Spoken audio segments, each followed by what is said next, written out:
రాజకీయ స్థిరత్వం తెలంగాణకు బలమైన పునాదిగా మారాయి. అనిశ్చితి నిండిన కాలం తర్వాత రాష్ట్ర ఉద్యమాల నుంచి పాలన వైపు స్పష్టంగా అడుగులు వేసింది.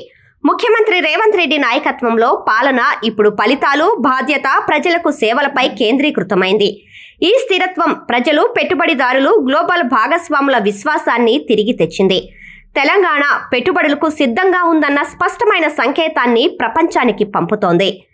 తెలంగాణ అభివృద్ధి వ్యూహానికి సాంకేతికతే హృదయం. హైదరాబాద్ ఐటీ, కృత్రిమ మేధ, లైఫ్ సైన్సెస్, డీప్ టెక్ రంగాల్లో గ్లోబల్ హబ్గా ఎదుగుతోంది. విస్తరిస్తున్న టెక్ కారిడార్లు, డేటా సెంటర్లు, పరిశోధన వేదికలతో యువతకు ఉన్నతమైన భవిష్యత్తుకు సిద్ధమైన ఉద్యోగాలు సృష్టించబడుతున్నాయి. తెలంగాణ సాంకేతికతను వినియోగించడమే కాదు, పాలన, ఉత్పాదకత, ఆర్థిక వృద్ధిలో సాంకేతికత దిశను నిర్దేశిస్తుంది. తెలంగాణ అభివృద్ధి ప్రజా కేంద్రితంగా, సమగ్రంగా సాగుతోంది.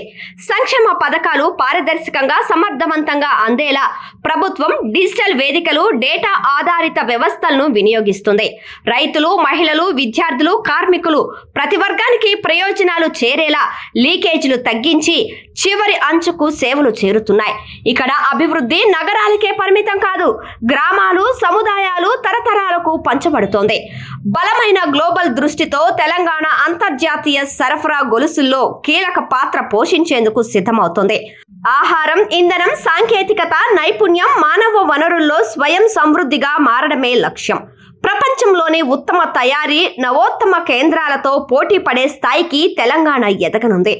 భారత్ వృద్ధికి మాత్రమే కాదు, భారత్ గ్లోబల్ ఎదుగుదలకి నాయకత్వం వహించడమే తెలంగాణ లక్ష్యం.